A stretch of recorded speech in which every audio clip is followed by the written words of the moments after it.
Useless woman! If you're done cleaning, get out of here. It was Christmas, and I was thrown out into the snowy, freezing garden. Hey, it's cold. At least let me change my clothes. My body was covered in sweat from a day's worth of housework, and my wet clothes were rapidly stealing my body heat. There you go.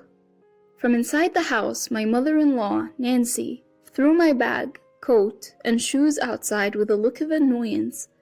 The front door and windows were locked from the inside, and I couldn't get back in. I felt like I was going to freeze to death. I had to do something. My name is Mary, and I'm 50 years old. I work a part-time job as a cashier at a local supermarket. My husband Charles is a construction worker, and it's been 25 years since we got married. We've always lived in a small apartment, but a few years ago our only son, John, moved out to go to college. And since then, the room has felt both bigger and lonelier. We were never financially well off, but we managed to send our son to college. Last year he got married and moved to a condominium in the next town with his wife, Jessica, starting their life together.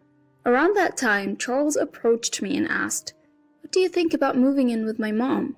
After Charles' father, David, passed away from an illness about 10 years ago, Nancy has been living alone. Our apartment wasn't far from her house, so we would visit her once or twice a month to check on her. Nancy in her late 70s seemed to be doing well, but Charles said he wanted to be there to take care of her just in case, given her age. Charles is an only child, and he seemed worried about his mother growing older. Feeling a bit lonely since our son got married, I could empathize with Nancy's situation and agreed to Charles' offer to live together. Charles' childhood home had a garden and, although a bit old, had enough rooms. A light renovation would make it spacious enough for the three of us to live comfortably. We didn't have enough money to build a new house, but we had enough saved up for the down payment on the renovation. The remaining cost could be covered by a loan. Through Charles' work connections, we found a renovation contractor, and the work was completed in about a month. Since we knew the contractor, they finished the job for less than the market rate, which helped us save money. I am not an old lady, you know. Jeez. Nancy put on a brave face, but she seemed to like the newly renovated house.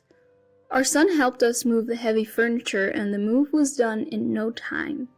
Sitting in the newly renovated living room, drinking coffee with 3 generations of family, I felt a warmth in my heart, as if we were experiencing a family reunion for the first time in a long while. When we began living with Nancy, I noticed she hardly did anything around the house. Previously, whenever we'd pop in for a visit, it was never for long, so I hadn't really paid it much mind. When she lived alone, it seemed she just cleaned what was visible and barely did any other housework. She hardly cooked for herself, mostly relying on pre-packaged meals and supermarket deli foods. No wonder I found so many empty plastic trays and food containers in the house before we renovated, I thought to myself. It made sense to me. When I asked Charles about it, he mentioned she had always been that way, often using ready-made or frozen meals. I had heard that Nancy used to work full-time, so initially, I thought maybe her busy schedule was to blame. But now, even with all the time in the world at home, she doesn't cook, clean, or do laundry. Nothing. All those tasks fall on me, while she enjoys chatting over coffee with friends who come to visit. "Mary, make some coffee. Haven't you boiled any water? Do that at least." I'd hear Nancy's voice calling out to me almost every day. "I only let you guys move in because my son insisted, but you know, she's quite thoughtless," she would say to her friends. I never asked to move in with her. It was Charles who insisted because he was worried about his mom. He felt obligated to stay with her. If she's having friends over, the least she could do is prepare the coffee herself. I wish she wouldn't badmouth me as if I'm the one at fault. I still have my part-time job. When I'm not working, I'm swamped with housework from dawn to dusk with no time for myself. Every day, without fail, another friend of Nancy's drops by. At this rate, I wondered if there was even a need to live together. Being friends with Nancy, they seem quite alike. "Oh, I forgot to bring cookies. Mary, was it? Could you buy some?" They treat me like a servant and not even reimburse me. When I brought this up to Nancy, she'd laugh it off. "Don't be so pity. Lighten up." Every week, she'd dress up and go out shopping or somewhere with her friends, not returning till late. Meanwhile, I'd be drowning in housework. Charles, maybe because he's busy at work, would often come home late. On rare occasions he came home early, he'd be drunk and just go to sleep. Whenever I tried to discuss Nancy's behavior with him during such times, he'd snap, "Quit nagging. Mom's always been like that." If I approached him sober, he'd just dismissively say, "She's getting old, let her be." "You might tolerate it because she's your mom, but think about what I have to deal with," I'd retort. Yeah, I got it, I'll talk to her," he'd say, but then just fall asleep snoring. I considered discussing it with our son, but I hesitated to burden the young couple with our problems.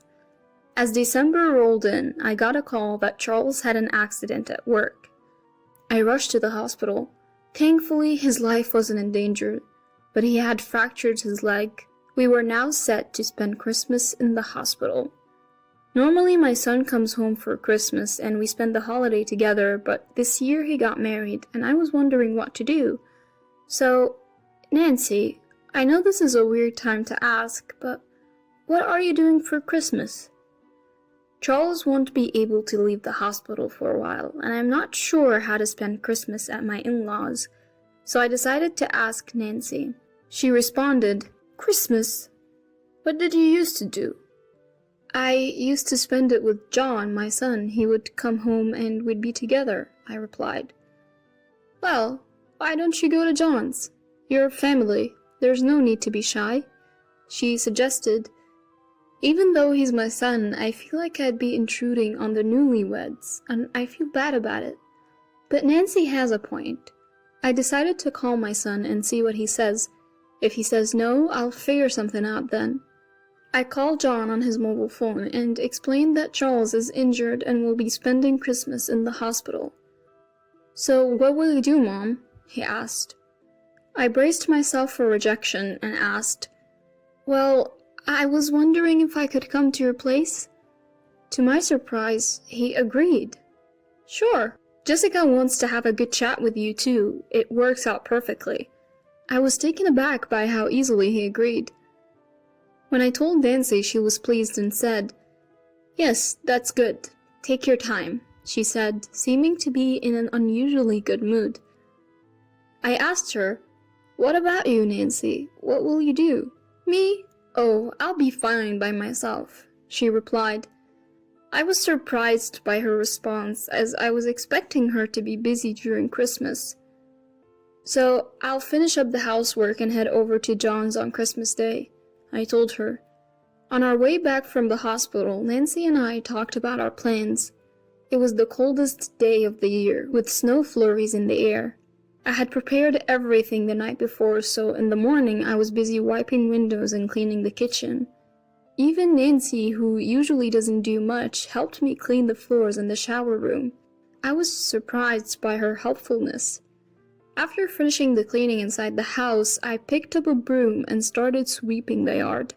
It felt warm when I first stepped outside, but as the day went on, it got colder. I planned to go inside to put on more layers, but when I tried to open the front door, it was locked. I walked around the house, but all the doors were locked. I wonder if Nancy forgot I was outside and locked the door. "Nancy, please open up." I called out to Nancy in a loud voice. "Are you still here? I thought you left a while ago." I heard Nancy's voice from inside. My sweaty body started to feel cold, and I couldn't stop shivering. "I haven't changed yet, and my luggage is still inside. Please, I'm begging you to open the door." I raised my voice in desperation.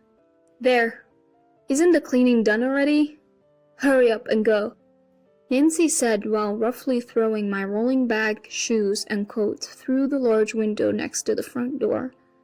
After that, no matter how much I screamed, there was no response from inside.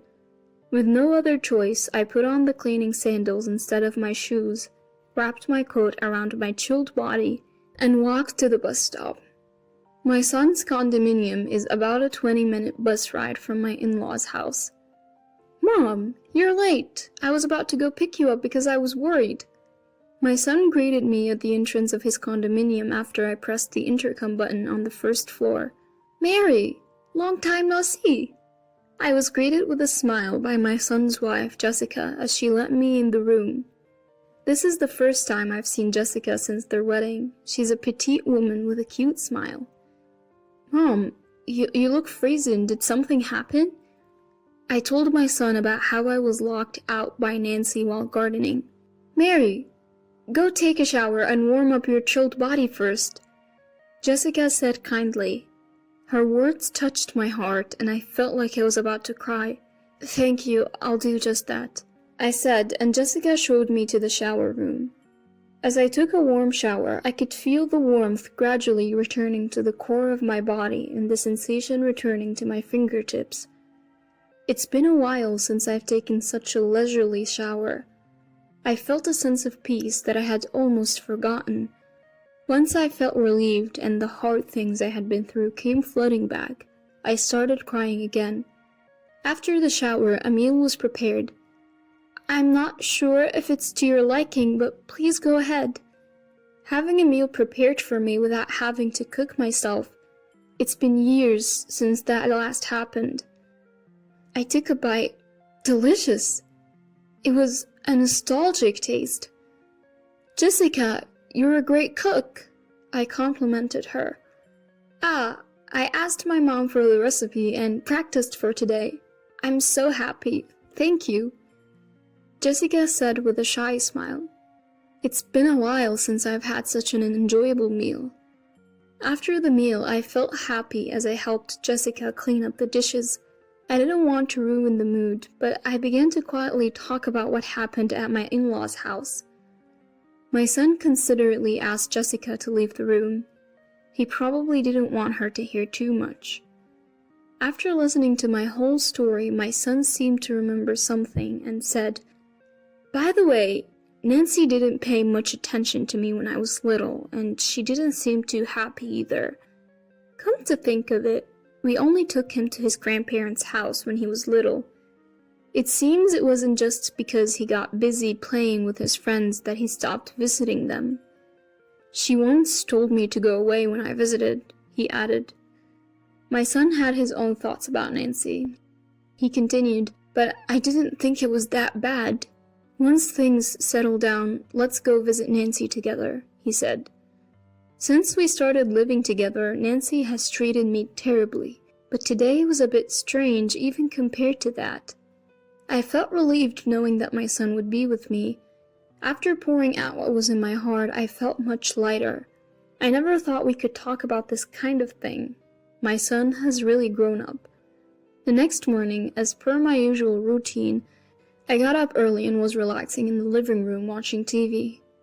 I thought about preparing breakfast, but I didn't want to touch the kitchen without permission, so I decided to take it easy. My son and his wife were still asleep. Suddenly the phone rang. Who could it be this early in the morning? I wondered as I checked the display. It was my in-law's number. Surprised, I answered the phone, and a male voice that I didn't recognize spoke from the other end. "Nancy's in trouble. Please help." Nancy? That's my mother-in-law's name, but whose voice was that? "Who are you? Why are you there?" I asked. The man on the other end stuttered, Then the call was cut off. A bad feeling washed over me, and I quickly woke up my son. We headed to my in-laws' house together. When we arrived, the front door was unlocked. "Nancy?" We called out as we entered the house, but there was no response. My son and I cautiously proceeded inside. We didn't know the identity of the man from the phone call or if he was still there. There was no sign of anyone in the living room. We could hear the sound of running water from the shower room, so we went to check and found Nancy lying on the floor, unconscious but breathing. "John, call an ambulance, hurry!" I shouted to my son. At the emergency hospital, Nancy was receiving life-saving treatment.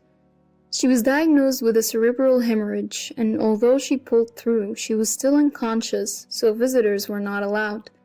We couldn't ask Nancy what happened between Christmas night and the morning, leaving us in the dark about the situation.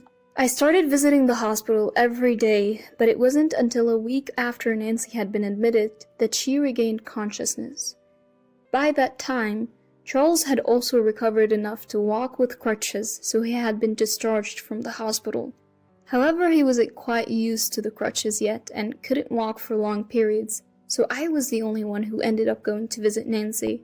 When I arrived at the hospital, Nancy was still bedridden. "Thank goodness you're okay, Nancy." I spoke to her, but Nancy just silently stared at the ceiling. "I received a call for John." The moment I mentioned that, Nancy looked at me in surprise. "Who was it from?" Nancy asked. I didn't know. I was the one who answered the phone, but I didn't recognize the person. Nancy just silently murmured, "I see. It was a man. Why was he at our house so early in the morning? The front door was left wide open. Who was that man whose voice I heard?" I pressed her for answers. "Just a friend's husband," Nancy replied. Even if that were true, it was outrageous for him to visit so early in the morning. Besides, it was strange that the door had been left open. After locking me out, someone had unlocked it from the inside, and Nancy had been found collapsed in the shower. Even if someone had come to visit, they wouldn't have been able to enter the house and find Nancy had the door been locked. Also, the man had called John's condominium for my in-laws' phone. When I pressed Nancy further, she finally started to open up. "Alright, I'll tell you. That man was my lover, from even before I married David. And he was my lover while David was alive too. Are you happy now? Just leave me alone." I was dumbfounded by my mother-in-law's confession.